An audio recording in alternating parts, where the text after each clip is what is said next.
ডেকে নিতে চাই একজন অন্যতম প্রতিযোগীকে, যার বাবা রিক্সা চালক, সেখান থেকে ওই সন্তানকে হাফেজ বানিয়েছে, সেখান থেকে জাতীয় মঞ্চে আজ সেমিফাইনালে অবস্থান করছে। ডেকে নিচ্ছি ওয়ারি দারুস সালাম মাদ্রাসার অন্যতম শিক্ষার্থী মোহাম্মদ আমানুল্লাহ। ললিত কণ্ঠে পড়ো কুরআন, মানুষের প্রাণে প্রাণে। ওয়ালাইকুম আসসালাম ওয়া রাহমাতুল্লাহ। আজকের এই প্রতিযোগিতায় তুমি অনেক ভালো করো, তোমার জন্য শুভকামনা। সময়ের সেরা হাফেজ। أعوذ بالله من الشيطان الرجيم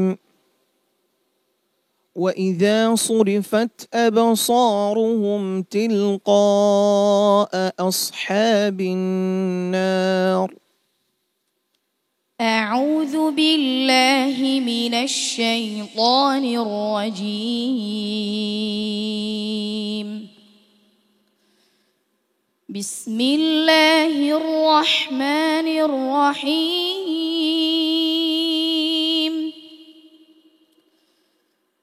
وإذا صرفت أبصارهم تلقاء أصحاب النار قالوا ربنا لا تجعلنا مع القوم الظالمين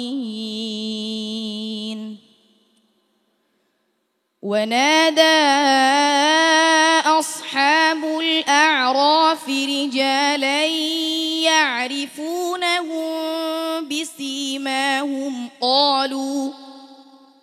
قالوا ما أغنى عنكم جمعكم وما كنتم تستكبرون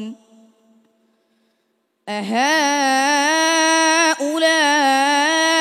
الذين أقسمتم لا ينالهم الله برحمة ادخلوا الجنة لا خوف عليكم ولا أنتم تحزنون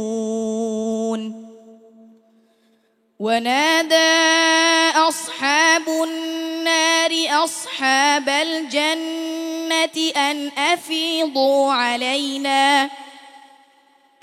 أفيضوا علينا من الماء أو مما رزقكم الله قالوا إن الله حرمهما على الكافرين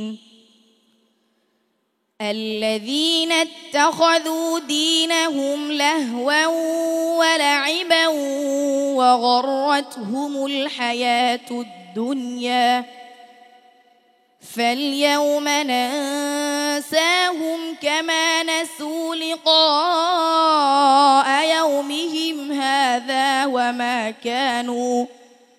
وما كانوا بآياتنا يجحدون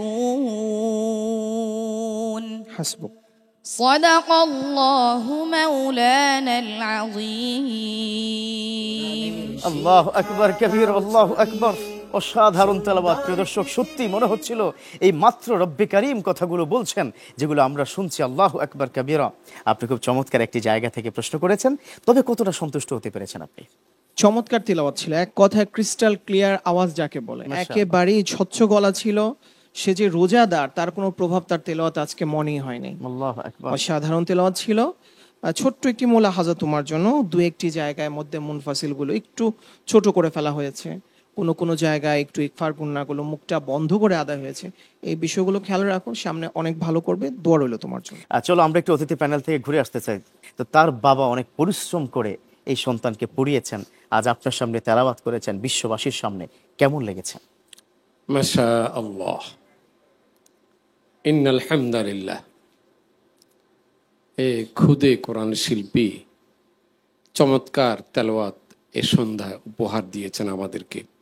তার আব্বা একজন মানুষ টেনে সে আয় করে সংসারে এই ক্ষুদু ছেলেটিকে সেই আজকে হাফেজে কোরআন বানিয়েছে। আল্লাহ তাআলা তাকে যেন তার সকল আয়কে বরকত দান করে। আমিন আমিন আমিন। এবং দেখা যাক কি হয়, ফলাফলের অপেক্ষা করে ইনশাআল্লাহ।